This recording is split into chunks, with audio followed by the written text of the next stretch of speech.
জনাব তারেক রহমান, আপনি মজলুম ছিলেন, আপনি জালেম হয়ে উঠবেন না, আল্লাহ ছাড় দেব না।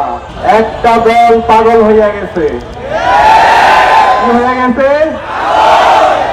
জুলাই বিপ্লব পরবর্তী বাংলাদেশের যে ঐতিহাসিক সুযোগ তৈরি হয়েছে, সেই সুযোগকে বন্ধ করার জন্য, নষ্ট করার জন্য ওই দল পাগল হইয়া গেছে। চাঁদাবাজি, টেন্ডারবাজি, দর্শন, সন্ত্রাস এবং মাফিয়াতন্ত্র কায়েম করেছে। আজকে ১.৫ বছর পরে তাদের একজন নেতা এসেছে। ওই নেতা আসার পরে আমরা দেখতে পেয়েছি ওই দলের সন্ত্রাসীরা আরো লাগামহীন হয়ে উঠেছে। সেই নির্বাচনে ইনসাফের পক্ষের প্রতিনিধিদেরকে বিজয়ী করার জন্য তারা মুখিয়ে আছে।